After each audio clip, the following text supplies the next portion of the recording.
And I had been working in the field for probably 6 or 7 years.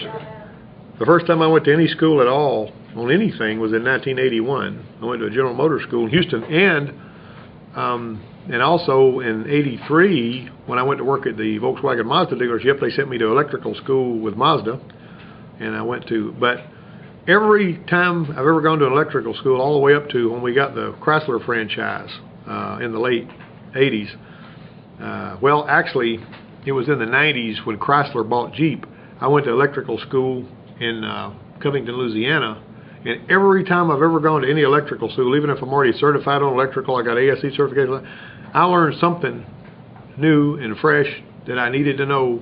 I've never gone to a school and came away saying I didn't learn anything from that school, because you're gonna learn something, but you got to go into it with the right attitude. You know what I mean? If you want to think, you know who the hardest people to teach are?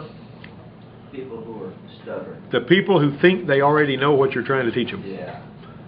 So you better go into a class with an open mind. You say, okay, I'm going to learn something from this, no matter what, you know. And when I go to take them tests up there, I go to take electrical stuff up there in Kansas City at KC Vision. You know, I'll go to some of those classes. There's a whole classroom full of people that will have already been mechanics for years and years and years, and they go to those electrical classes because they know that if they're listening to somebody that's a world-class trainer like they have up there, they're going to learn something they didn't know. Even though they fix electrical stuff every day. You know what I mean? And the more you know, the more... Okay, this right here, engine performance and engine repair, you're probably going to notice, have got a lot of the same kind of material in it. And that's one of the NATEF tasks for engine performance and engine repair, or the first several sections of it are task per task pretty much the same. That's why you're going to see stuff about thermostats and coolant systems and all this. Let's talk about this right here. Some of this stuff you're probably going to know off the top of your head. We're going to plow into it. Everybody got a copy of the test in front of them. Which mixture of antifreeze water solution is generally recommended for automotive use? Now they're saying general because there are some that have 70-30. You know, but they're kind of, you just need to be digging. All of these are functions of antifreeze except what? They're all functions of antifreeze. Corrosion inhibitor, cooling system lubricant, rust inhibitor. What is it that needs to be lubricated in the coolant system? You ever think about that? Water pump seal. Okay, if you get a bunch of rust in there, what happens to the seal in the water pump? The rust flakes kind of chop it up, don't they? Oh, yeah. I told you guys one time about this guy from South Africa that sent me an email through my website. He said, I got a Mercedes, and he even typed with a British accent. You should have heard him. But anyway, he said I'm actually, he said my water pump's leaking and I can get a seal kit for it, but it cost me half a month's pay down here. You know, I don't know what his pay scale was or how much it cost down there, but it was really hard. And he goes, this thing is leaking. And it's leaking out the weep hole. You know, water pumps have got a weep hole. You know, where if the seal leaks, it'll drip out that hole. He says, can I just put some epoxy in that hole and stop it from leaking? And I said, no, don't do that, because then you'll put, you know, a whole bunch of coolant in there around your bearings and all on a water pump. You need to actually, you know, do something to make it stop leaking until you can afford to put a water pump on it. Try this. I said, put a couple of tablespoons of brake fluid in the radiator and let it run for a little while and watch it. And you got nothing to lose. So he put a couple of tablespoons of brake fluid in the radiator, maybe 3, and then he let it run for a while. And I've done that before. I learned it at a filling station when I was in the 70s when I was working at a filling station. Pour a little brake fluid in the radiator, and you can literally watch that water pump seal stop. I mean, water pump stop dripping while you're sitting there watching it run. It'll stop. It softens the seal. After the water pump stops leaking, though, you get all of that stuff out of there. You flush the coolant system. You put fresh stuff back in there, and you can go a while longer with that. Now that's a sort of a filling station trick, kind of like putting black pepper in a radiator when it's got a pinhole in it. Yeah. You know, that'll stop a leak like that. But long and short of it is brake fluid will soften that seal if the seal's not shredded by rust. But if you leave that stuff in there, your leak will go away, and then it'll come back worse because the seal keeps getting soft and keeps getting distorted, and then it just starts pouring. So once it stops leaking, that's when you take your stuff out of there, you know, immediately drain the coolant system. Like if you're in a pickle and the water pump is really hard to get to and you don't have the money or the time to change it, that works. You see, you've got a little bit of brake fluid. Don't put a lot, you know, I'm talking about 2 or 3 tablespoons full. and that will get all through, then it'll start dissolving that seal. But anyway, the seal gets hard, is what happened. The following statements are all correct except A, increasing the surface area of the radiator fins will increase its efficiency. B, every engine horsepower equals about 42 British thermal units per minute. C, heat transfer from the coolant to the radiator is more efficient than transfer from the radiator to the air.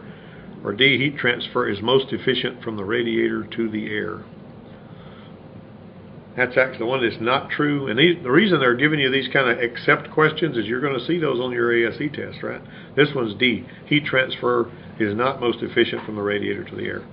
Okay, now how does heat get moved?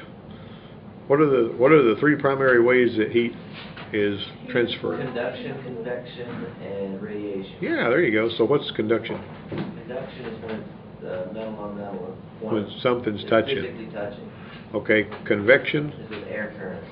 Well, convection is when the heat is absorbed and carried away by air or water or whatever. So, hey man, what you doing? And so you're going to have, and then radiation is basically whenever it just leaves, because like heat from the sun, you know. For every 1 psi increase in cooling system pressure, the coolant's boiling point is raised how many degrees Fahrenheit? For every 1 psi increase in coolant system pressure, the coolant's boiling point is raised by how many degrees Fahrenheit? 3 degrees Fahrenheit. Okay, if I take a coffee can out there and I put a really hot burner under it, and I put a thermometer in it, and I crank that burner up, how hot can I get that water? 212. Yeah, you're thinking Celsius. Okay, you're going to get it to 212. What happens at 212? Water boils. Turns into steam. What is the temperature of the steam? Probably going to be 212. 212. That's right. That's the latent heat of vaporization. Okay, now you're not going to use that to fix anything, you know. But that's just basically a principle that we're supposed to teach in automotive. Okay, so what if I wanted it to boil at a higher temperature? You're right there in that coffee can. I wanted to raise the boiling temperature. What am I going to do? Add more fire to it, wouldn't it? No, raise the temperature at which it boils. Add salt. Make it boil. Well, that's not a bad thing, but you don't really want to. If you were going to put something in your radiator, salt would not be a good thing. Okay, yeah. Add some antifreeze. There you go. Add some coolant. That's what you're going to do. You're adding coolant. That's going to raise the boiling point. Something else you can do is put it under pressure. You got me? If you put it under pressure, it's going to do that too. So you put it under pressure and you put coolant in it, you're doing good there. See? Yeah. I mean, and that's what we're doing. Technician A says coolant from the upper radiator hose should be cooler than coolant from the lower radiator hose. Technician B says many front-wheel drive vehicles use a coolant fan mounted to the engine's water pump shaft. Which technician is correct? What? Hey. Whoa, yeah, because B is not true at all.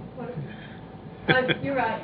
Yeah, that's neither one of those guys. You're not going to see a front-wheel drive vehicle with a coolant fan mounted to the engine water pump shaft unless it's a front-wheel drive vehicle that's got the engine facing north-south instead of east-west. Yeah. You're going to have some of them that are that way. It's possible to have that, but if it's a sideways mounted engine, he didn't mention transverse or linear mounted, right? So that's what the deal is on that. And the upper radiator hose is always hotter than the lower. Yeah, because that's where it's coming in. But now wait a minute, listen to this. Where the heck is the thermostat? On the lower. Not always. To the upper. Not always. Some of them got it in the lower. You open the hood on a 2.7 liter Chrysler, like the Sebrings and all, that's got that 2.7 in them. Where's the dadgum thermostat? It goes into the bottom of the water hose and it's behind the air conditioner compressor. That Mazda I did, the thermostat was on the bottom. That's right. So this depends. This is a lousy question. It depends on where the doggone thermostat is. If somebody asked me this question in an interview, they say, which radiator hose is hotter? If they're interviewing me to see if I know anything at all, turn that pump down because it's getting hot in here.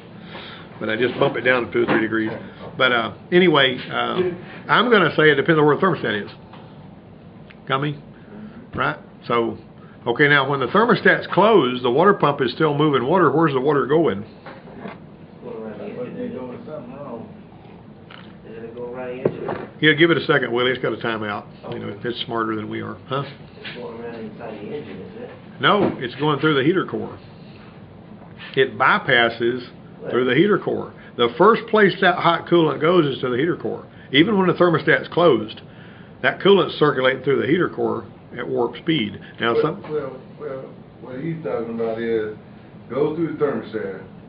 It has to go through the engine and come back up out of it. it does, but it's basically, instead of it bypasses the thermostat and it goes through the heater core and then comes back through the engine, which is, that part's right. Yeah. But this is a sort of a generic statement, you know, because you're going to look at how that's piped and all that. Have you noticed what we do when we're trying to figure out what's going on with the heater? Are the heater hoses hot? Mm-hmm. The other day on this van that we were working on, the heater hoses weren't hot because it was low on coolant. If it's low on coolant, you know, I used to, this girl rode to school with me every day, and I had a 69 LTD, and it had a leaking water pump on it. And if it was cold weather, and in the early 70s, you know, this freezing cold garbage that's been hitting us here lately, the early 70s were like that, except worse. I mean, you know, we had snow that stayed on the ground for 10 days when I was in high school. And everybody, and all of these climate knotheads were saying, "Oh, we're going to freeze to death. Another ice age. The United States won't be here in the year 2000." I mean, we heard all that hogwash, and none of that stuff came true. But anyway, and it got hot again, and then it got cold again, and it gets hot again. Oh, this is climate change. We got to do something, you know. But anyway, what I'm getting at is, we'd be driving along, and our heater would quit working, and I was like 17, you know, and I says, "Whoop, low on coolant again," and so I'd get out there and take pop the hood on the LTD, and you could do it from the outside then, and I'd push my hand down on the radiator cap, and I'd get it unlatched with my hand on it, and then I would jerk my hand off and dive out of the way while the water went, you know, which is really not a good way to do that because you can get burned, you know. But I mean, I was just, you know, stupid teenager, and I never got wet. I never got a drop of anything on me because I would just, you know, dive out of the way. You know how much energy you got when you're a teenager, man? You can move, you know what I'm saying? And I was a skinny guy too. But anyway, I popped that thing off at the gas station. We stopped down there. It wasn't even open yet, and I'd get the, you know, they always had a water can out there where you could just pour it in there, and I'd fill it up, and then we'd have heat. You know, I mean, I knew filling it up with coolant would give us heat even back then. That's why when you're filling up a coolant system, you need to make sure that you're checking. You got the heater on high. If it was working before, it should be working. If that heater don't get warm, you ain't got it full of coolant. You don't fill it up, it'll overheat. All right. All right. I'm hammering on that because I want you to make it part of your thought process. Okay. Which of the following statements below is correct? Overheating will not damage hoses since they're made of flexible rubber. Which one of them is correct, right? Yeah. Defective cooling fan circuits may cause overheating at low speeds. Yeah. That's true. Defective cooling fan circuits are most likely the cause of overheating at highway speed. As a matter of fact, most people don't know it, but your cooling fan on most vehicles that I know about, when you hit about 45 miles an hour, the engine controller turns the cooling fan off. Because it doesn't need it when you're on the road. If you slow down below 45 miles an hour, it re-engages that. You see, so anyway, damaged air conditioner condensers will let the cooling system be more efficient. That's B is actually the one that's correct. Defective cooling fan circuits make up overheating at low speeds. Okay. Now remember now, you hook your test light in series with your cooling fan, turn it through and see if the light ever goes out, see if you got a bad fan. That's a really smart, easy way to do it. I came up with that. Never seen anybody do it if I didn't teach them that and all that. I mean, I'm not saying nobody else has ever done it, but I ain't ever heard of anybody else doing it. Every time I've ever shown anybody that, they go, "Wow, that's cool." Even on YouTube, you know. All right. Huh? Test light Hook it in series between the fan and power. Like if ground one side of the fan, hook a test light to the battery on the other side, the light's going to come on. Turn the fan through. If that light ever goes off, the fan's bad. And that is 100% accurate diagnostic step. So if you do that and spin the fan, then if you turn it slow, okay. You turn it through slow, and if that light ever goes off, that fan's no good. You're done right then. You know, if you're working in a dealership and you say the cooling fan is intermittently bad, the service manager says, "How do you know?" And you say, "Come here and I'll show you." And then you go, "Golly, I've never seen anybody do that before." And that's a good idea. It makes sense when you think about it. But what we'd have people say, "My car overheats and sometimes my air conditioner pop off," or go, "Psh," you know, because of the head pressure getting up too high. And they bring it in there, and the mechanic lets it run and cut off, run and cut off, run and cut off, run and cut off. And he gets tired of looking at it. He don't want to put no part on there that it don't need because he don't want them giving him a hard time. Let me see what Eddie wants. Eddie, what you need, buddy? Yeah. Yeah.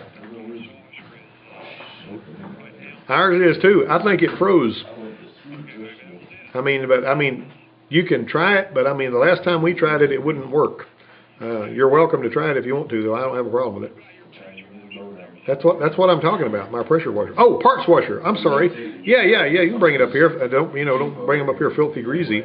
But yeah, our parts washer still works. So yeah, you can bring them up here. All right. That ain't too bad. Oh, good grief. All right, no problem. Bye. Okay, you may see a diesel guy washing Eddie cylinder heads. All right, listen here, fellers. Can a defective thermostat cause overheating? Yes. Technician B says, now, Technician A and B questions are basically two true-false questions, is what they are. Technician B says debris trapped in the radiator fans may cause engine overheating. Yes. Okay, here's something else I'm going to tell you that's really important. Pay attention. Don't miss this.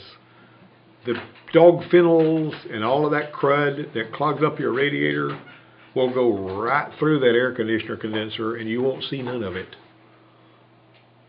So you look at that air conditioner condenser and you say, well, I don't see anything in there. But you may pull that darn thing, the radiator, back from it so you can see, and it may be totally slammed with fuzzy stuff from dog fennels.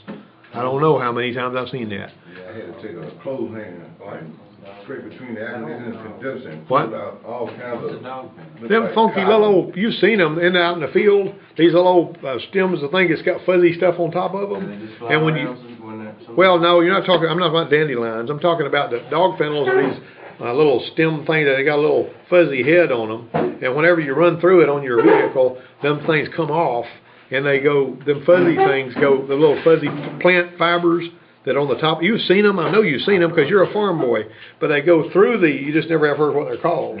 I bet if you punch it on your phone, you'll find them. But anyway, they go through the condenser because it's got bigger holes in it, but they'll stop when they get to that radiator, and I've opened that thing up and looked at it and go, why is this overheating? Everything's fine, it's full of coolant, the water pump's working, we're good, but it keeps getting hot. Well, you pull it back and the radiator's just completely coated with them dog fennels and it can't even get no airflow. So always be aware of the fact that that radiator can be clogged up and this condenser in front of it not show anything. See, and I've always been amazed at that because it looks like that condenser would stop anything the radiator would stop, but it don't. It's got bigger, I mean, it's got more that it can let go. But anyway, number 7 is basically going to be B. Yeah. Yeah. I'm sorry, C, excuse me. I didn't mean to say B. Both technicians. High cylinder wall wear rates occur when coolant temperature remains below what? 150? 150. Why is that? Because it needs to stay hot. I read a piece one time years ago when I was working down in Texas that 95% of engine cylinder wall wear is due to sulfuric acid content in the oil. Sulfuric acid actually comes from the sulfur in the fuel and the oil, and it mixes with water and it turns into sulfuric acid and it erodes the metal away. Isn't that something? Now, what happens whenever you first start the car? You see the steam coming out the back in the cold weather. First start the car, you're going to see steam, right? Oh, that's out of the exhaust pipe, because your engine's making water. Yeah. All right, and some of that blow-by gets into the crankcase. You got water in the crankcase misting around in there. PCV valve is supposed to keep that, circulated out there. But if you run it just long enough where you get condensation in there, it starts to mix with the oil, and you got a cruddy mess in there. So it's a good idea to run it hot. If you run it good and hot, everything gets processed better, and it's a cleaner engine on the inside. All right. Okay, so, but it needs to run about 200 degrees. Remember that expedition you worked on was running at about 175, and you'd have sworn that was warm enough for the heater to work good. A little bit anyway. But the heater was just lukewarm, and when you put the thermostat in there and we got it up to about 200 degrees, man, we had blistering heat there. And so it was a new thermostat. The thermostat, yeah. It wasn't. Yeah, it looked good, but it wasn't. It was opening too soon, and that's what happens. Either the spring on the thermostat gets weak, or something. I don't know what goes wrong there. This is something else. This test that we do where we take the thermostat, put it in boiling, put it in water with our temperature thermometer, and we heat it up, and we want to watch the thermostat in that clear water and see when it opens. My Jeep that I used to drive was running about 140 degrees, which stinks if you want heat and you want your engine to last a long time. So I'm looking at this thing down in there. I pull the thermostat out. I put it in the water. I heat it up, right? Because you're trying to see, is this, I'm just trying to demonstrate too to the students how you do this. Well, did you know that thermostat I pulled out of that darn thing, it got to 210 degrees before it opened or something? And I said, well, who cares? I'm going to put a thermostat in anyway. I already got it out. If you already got a thermostat out, why don't you put one in there? Put one in. Now, if you've got a mysterious overheating concern, and you want to see if the thermostat is sticking, that works too. Because we've actually seen that water come to a high roll and boil, and the thermostat never move and muscle. So you're not going to check a cold running problem that way. You're going to check an overheating stuck thermostat problem that way. But 95% of the time, if not more, the thermostat will cause one to run too cold rather than running too hot. Now, in the 70s, in the 60s, we saw a lot of thermostats sticking, making them run too hot. I don't know what they changed, but I didn't see that anymore whenever the 80s and the 90s rolled around. All right. Let's see. Let's see. Technician A says hotter than recommended operating temperatures break down engine oil additives. Technician B says hotter than recommended operating temperatures create varnish and hard deposits. Both of those guys. Now, that would be if you're running 240 degrees or something. Here's another thing. Listen to this because it may bail you out one day. There was a Eagle medallion, which a lot of you guys probably know what an Eagle medallion is. It was in a car that was, Jeep and Eagle were together, or the AMC and all that. But anyway, that Eagle medallion was running 240 degrees. It was running too hot. And when I looked at the coolant in there, it was just kind of ugly and not a good color and sort of a brownish color, but not brown. It was just a little brown. And I said, I think I'm going to go ahead and just drain the coolant system and put fresh coolant in there. And when I did that, it cooled down to like 200. All I had to do was it had plenty of coolant in it. It was just ugly color. And I said, I'm going to flush drain. I didn't actually do a lot of flushing, That's what happened to that Expedition too. Yeah. Remember that stuff was like. Yeah, it was kind of brownish. Yeah, color. we put good clean stuff in it. But you sort of get to the point to where were you trying to say something? I had a question on the coolant thing, but I'm letting you finish. That's it. Go ahead. Okay. The 91 Ford Explorer that I used to own. Took it to the shop. They did a radiator job on it because I had a leak. 3 months later, I go to pull the cap off because the temperature light went on. So I pull off, and it looks like there's a swamp in it. A swamp? You mean like moss? No, I mean it looks like sludge from the bottom of a swamp, like you pulled something out of the bottom of a swamp.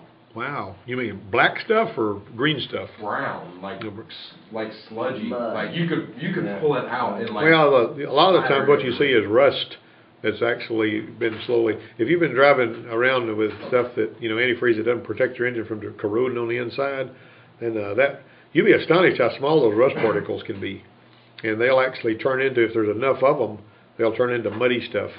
And sometimes you'll have antifreeze that will react with other antifreeze and it'll make sludgy, muddy stuff. Or you'll have, like for instance, this one guy that was a real fastidious kind of a character would take this antifreeze and mix it up in his garage and have a mixed up bottles of antifreeze in his garage, and he'd just get tap water and mix it with a half a gallon of antifreeze, so he'd have a couple of gallons of antifreeze. And he dropped by the car dealership one day, and he said, I looked at my jugs of antifreeze I've had on the shelf for a couple of years, and they've got all of this crud in them. It's almost like algae growing in there. It's, white stuff that's just got them looking all. He said, what's causing that? And I said, you should have used distilled water to mix with your antifreeze instead of tap water if you were going to store it like that, and you'd have been okay. You know what I mean? Distilled water from a grocery store is 80 cents a gallon or something. It don't cost much. Use that to mix with your antifreeze. If you're going to put it up, you'll be good. All right. The coolant bypass circuit, what does it do? It eliminates hot spots during engine warm-up. It prevents excessive coolant pressure when the thermostat's closed. Both A and B, neither A and B. That's both A and B. Now then, what if you're taking, how many of you guys in here have at this point changed an expansion plug, or what we call a freeze plug? Okay, and that's just fun, isn't it? Yes. I mean, sometimes they come right out of there, and sometimes they try to fall down in the engine block. It's a lot easier when the engine's out of the vehicle. It sure is. But whenever you knock those things around sideways and try to pop them out of there, you just got to worry that thing out of there. You know what I mean? And one thing that will expose you as a novice, that they probably will get to think they shouldn't have hired, is if you, I can't get this out, and you want somebody to do it for you, you know what I'm saying? You got to be tougher than that. You got to get it thermostat. But if it falls down inside the engine block, that's going to make a hot spot, isn't it? Because it's going to interrupt coolant flow across there, and it's going to trap heat and all that. So you gotta do whatever you do. Don't let that stupid thing fall down in the engine block. You know, that's bad news. I used to take, when I was putting a freeze plug in, I would take aviation Permatex, which is this stuff like tar, put on there with a brush. Daddy used it when he was working on Volkswagen. Between the case halves, that's what he would seal it with. I'd put that on there to give it additional protection against corrosion. And one of these guys that was working with me, that was it was a Chevrolet nut, he says, well, if that cadmium plating don't keep it from rusting, you think that stuff's going to help? I said, well, I don't know, it ain't going to hurt. You know what I mean? That's kind of like putting bead sealer around a patch, you know. So you can't get it out if it goes down in there? It's that you can, but you better. I mean, it ain't that you can't, but you better find a way to get that sucker out of there. Don't leave it in there. Nobody will know, you know, this kind of thing. That's kind of, you know, that's one of them things. Your sin will find you out, buddy. All right. Now, an engine that does not reach operating temperature always indicates a faulty or missing thermostat. That is absolutely true, with one exception that I heard of that I could not verify. This guy was sending me emails. Running too cold, running too cold, running too cold. And sometimes you only get 2 or 3 thermostats before you get a good one.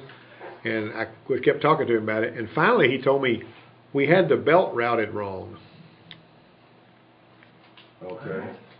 I think he was thinking he was turning the water pump backwards. And the engine was running too hot in some places, but there at the sending unit it was running too cold. You know what I mean? There was cold water trapped at the sending unit, but it was hot other places or something. I couldn't verify that. I can't say that that's going to cause that, but that's what he said. You know, when he kept sending me email, we've already replaced the thermostat, it's still running too cold. I said, I've had to replace thermostats 2 or 3 times until I got a good one. So, you know, I have had to do that at the dealership when I was getting them out of the doggone parts room.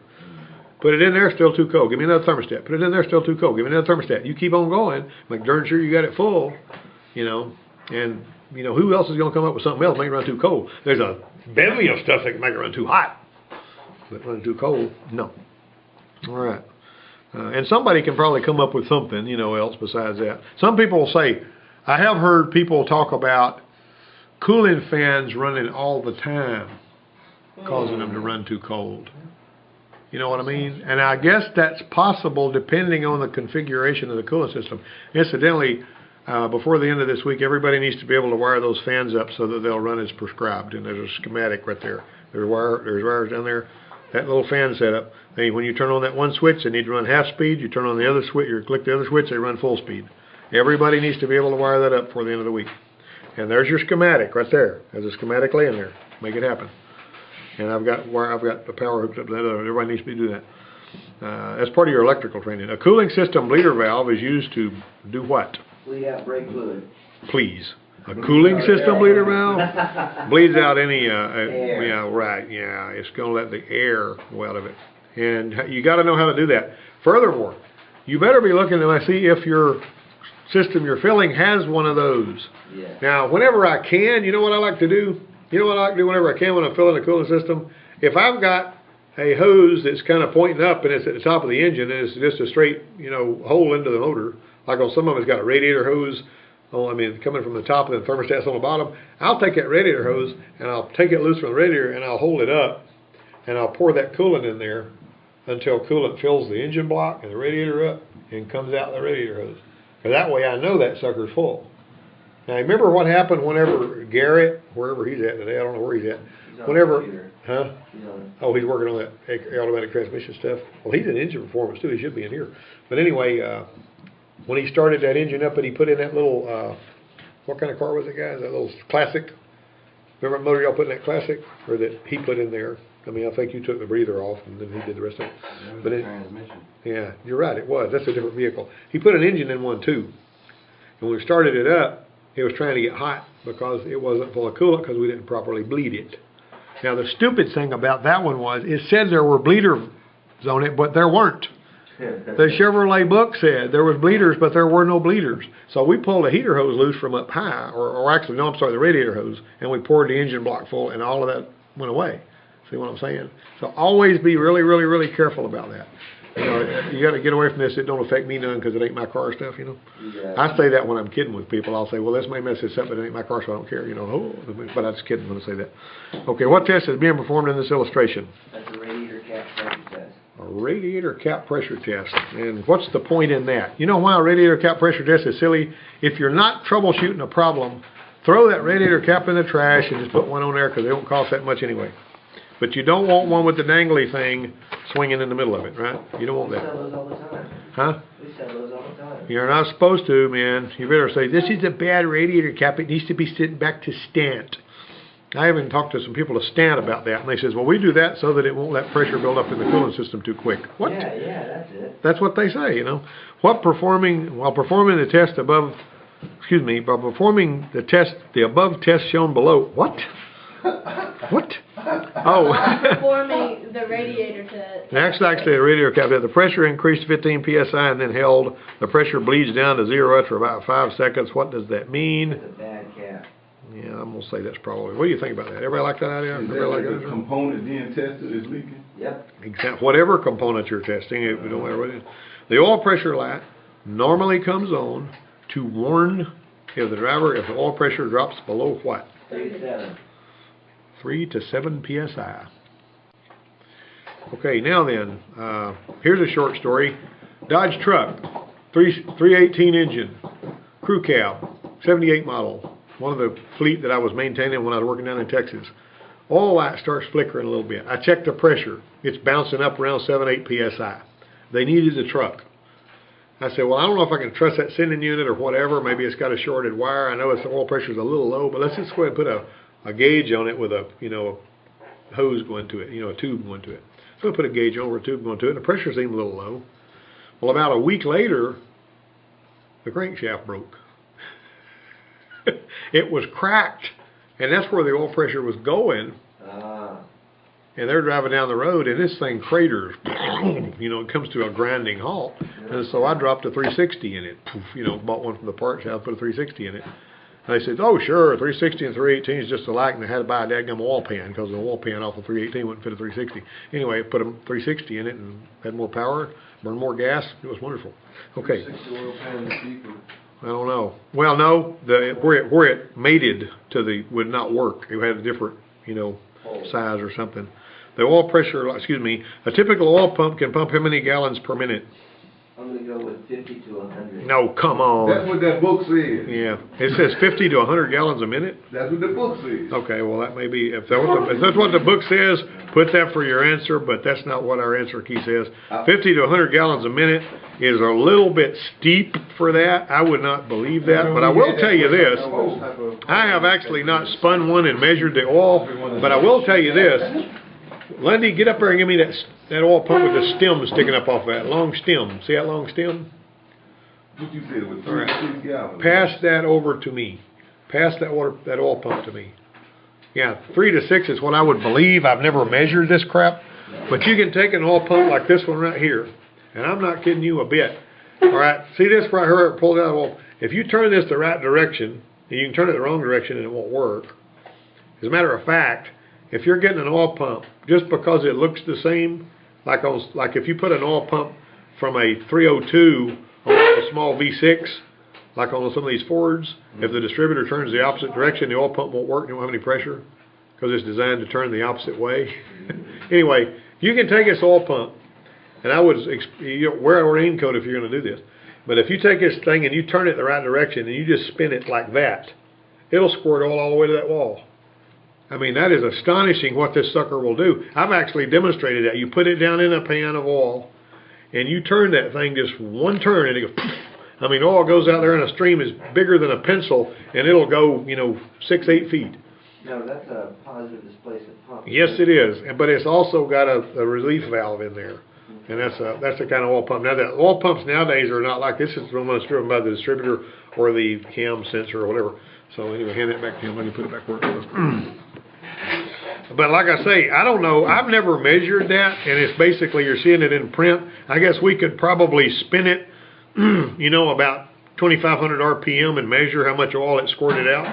But that would be a messy prospect, That sounds fun. All right. In typical engine lubrication systems, what components are the last ones to receive the oil? Oh, that's going to be your valve train. Valve train components, because they're the ones that start clattering. And furthermore, if you run low pressure and you're wearing bearings out because you ran low pressure, the cam bearings are going to be the ones that are going to suffer. that you have there.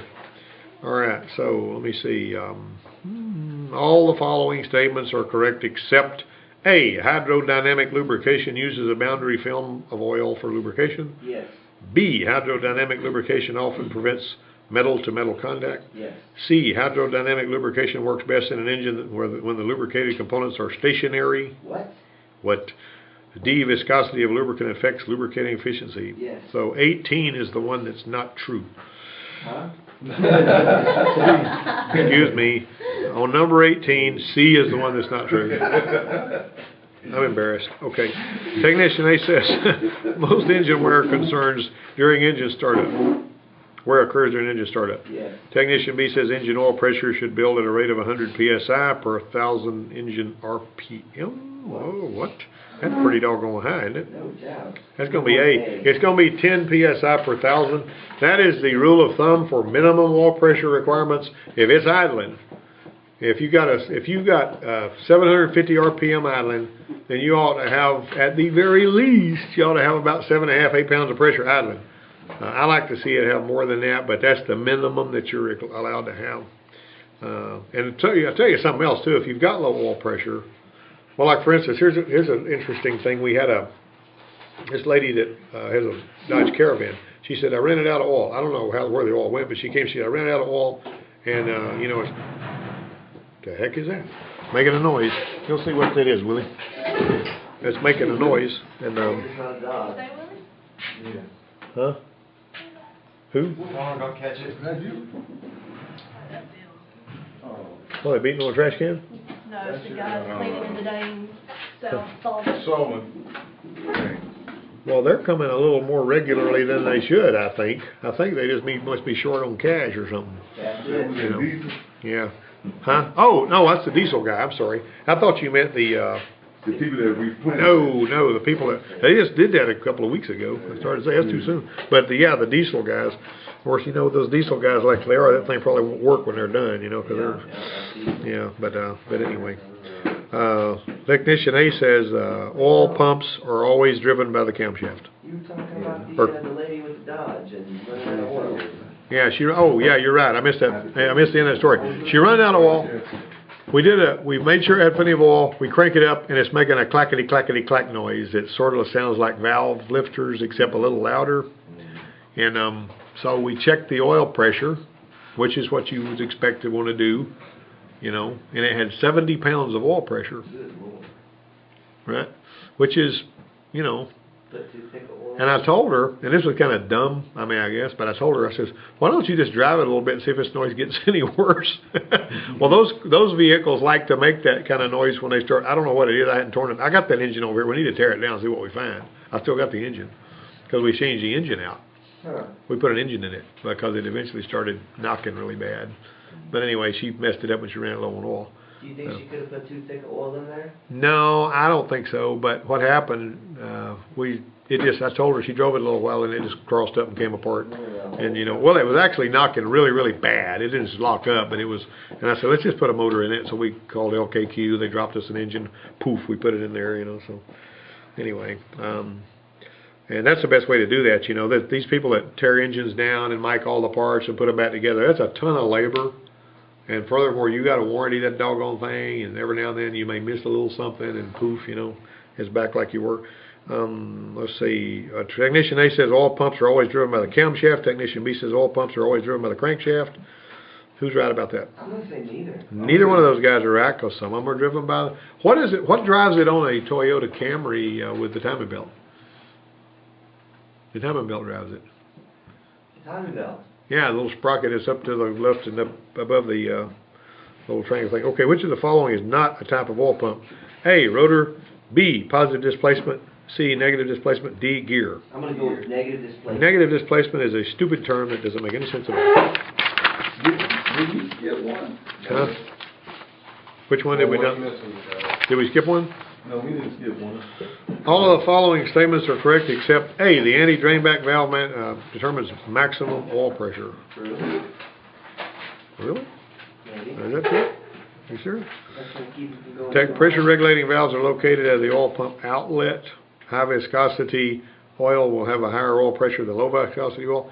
Cavitation means the pump draws in air. All of them's right except A. Hey, Yep.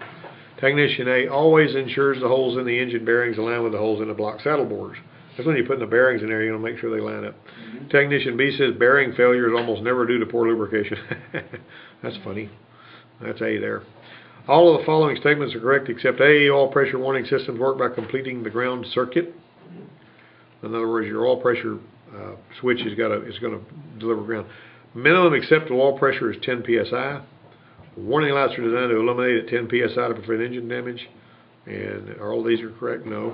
Warning lights are designed to illuminate at 10 psi. When do they illuminate?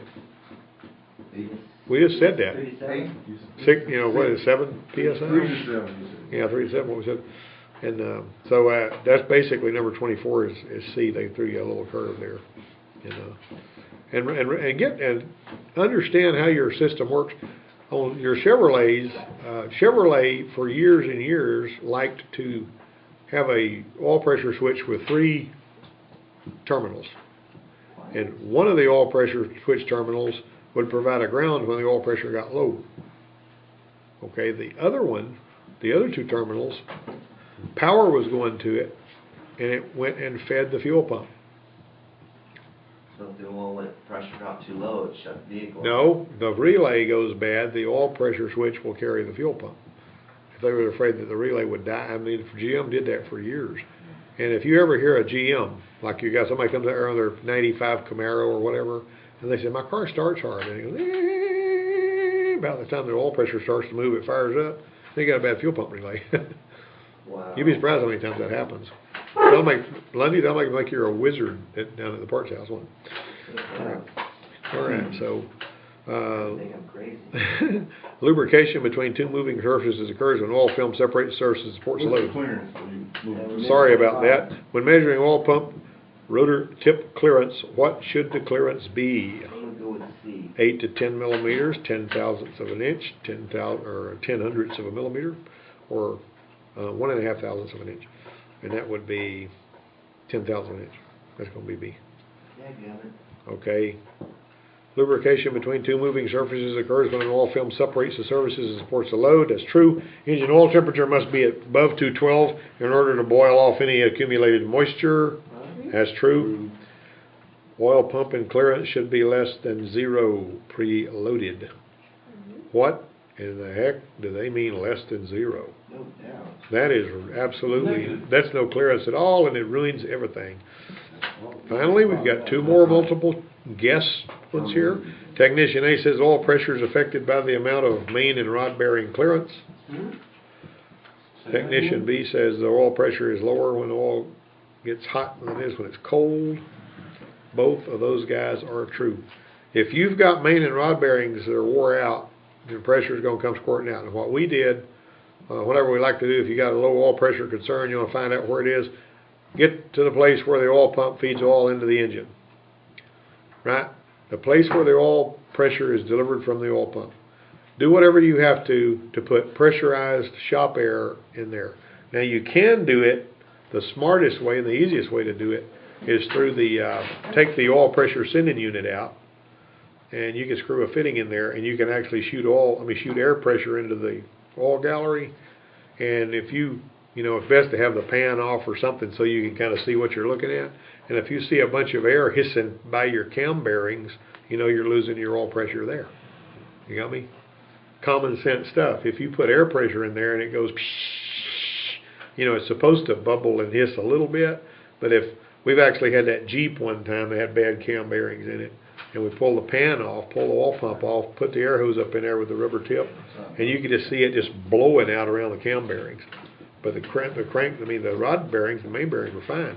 So we put cam bearings in that, had to pull the motor out to do it, and we got the pressure up and it was fine. Technician A says many engines use a windage tray in the oil pan. Technician B says some engines are equipped with an oil cooler. I know Tech B is true. Huh? What's a windage tray? That's that thing that you see in there that's like a piece of sheet metal that's bolted, in there, in the oil pan. Like you pull the oil pan off. I think you had one on that Escort. Yeah, it looks like a little catch of some kind. Yeah, it's just a funky little stamped sheet metal thing that's inside the oil pan. That's the thing when you told Gary to take off his keel that time, had them 4 screws on. Yeah, whenever we was doing the key and it had all that metal flake in it. Yeah, that little, after we pull the pan off, we had something else we needed to pull off, yeah. And it's usually bolted on the the main cap bolts. So 30 is both. Yeah, 30 is C. Both. Yeah, both of them. All right. Everybody move what you got a purpose now. Work hard. Now, what I always say about these worksheets is you can run them out real fast if you get on it. You know.